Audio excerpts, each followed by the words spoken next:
भारतीय राजनीति में एक ऐसी खबर आई जिसने जैसे एक भूचाल ला दिया हो। एक ऐसा कदम जिसने देश की एक प्रमुख पार्टी को हिलाकर रख दिया है और कई नए सवाल खड़े कर दिए हैं। तो चलिए आज इस पूरी सियासी उथल पुथल को जरा करीब से समझते हैं। हम देखेंगे कि ये बड़ा राजनीतिक बदलाव क्या था, इसके पीछे का 2/3 वाला कानूनी नियम क्या कहता है, दोनों पक्षों की तरफ से क्या आरोप और सफाइयां दी गईं और आखिर में आम आदमी पार्टी पर इसका क्या असर हुआ। तो चलिए शुरुआत करते हैं उस पल से जब ये खबर सामने आई और जिसने राजनीतिक गलियारों में एक तूफान ला दिया। ये बयान था राघव चड्ढा का, जो आम आदमी पार्टी के संस्थापक सदस्यों में से एक हैं। एक प्रेस कॉन्फ्रेंस में दिए गए इस एक बयान ने सब कुछ बदल कर रख दिया।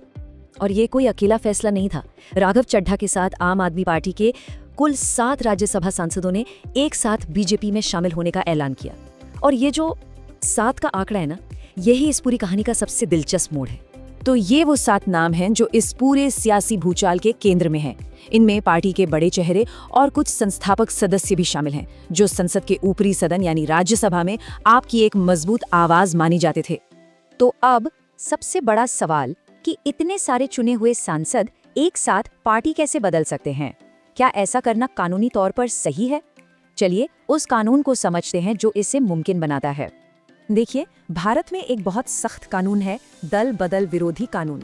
इसे बनाया ही इसलिए गया था ताकि कोई भी सांसद या विधायक अपनी पार्टी न बदल सके, और अगर कोई ऐसा करता है तो उसकी सदस्यता रद्द हो जाती है। लेकिन इसमें एक बहुत ही खास छूट भी है, और यही है वो कानूनी रास्ता जिसे लूप होल भी कहा जा सकता है। कानून कहता है कि अगर किसी पार्टी के कम से कम 2/3 यानी 2/3 सांसद या विधायक एक साथ मिलकर किसी दूसरी पार्टी में शामिल हो जाते हैं तो उसे दल बदल नहीं माना जाएगा। इसे एक विधायी समूह का विलय माना जाता है और ऐसे में उन पर दल बदल विरोधी कानून लागू नहीं होता। चलिए अब इसका पूरा गणित समझते हैं। राज्यसभा में आम आदमी पार्टी के कुल 10 सांसद थे। कानून के मुताबिक इसका 2/3 होता है 7 सांसद, और ठीक 7 सांसदों ने ही बीजेपी में जाने का फैसला किया। मतलब उन्होंने बिल्कुल सही आंकड़ा छू लिया, जिससे उनका ये कदम कानूनी तौर पर पूरी तरह से सुरक्षित हो गया। तो कानून की बात तो समझ आ गई, लेकिन सवाल ये है कि ये नौबत आई क्यों? इस फैसले के बाद दोनों तरफ से जोरदार आरोप प्रत्यारोप का दौर शुरू हो गया। कहानी में 2 अलग अलग पक्ष हैं। एक तरफ राघव चड्ढा और उनके साथियों का कहना है कि वो भ्रष्टाचार के खिलाफ आवाज उठा रहे हैं और आम आदमी पार्टी अपने सिद्धांतों से भटक गई है। वहीं दूसरी तरफ आपका कहना है कि ये पंजाब के लोगों के साथ एक बहुत बड़ा धोखा है। पार्टी छोड़ने वाली एक और बड़ी नेता स्वाति मालीवाल ने भी राघव चड्ढा की बातों को ही आगे बढ़ाया। उन्होंने पार्टी के अंदर भ्रष्टाचार और पंजाब में हो रही गड़बड़ियों का आरोप लगाते हुए पार्टी छोड़ने का फैसला किया। वहीं दूसरी तरफ से आपके वरिष्ठ नेता संजय सिंह ने इसे पार्टी का अंदरूनी मामला मानने से इनकार कर दिया।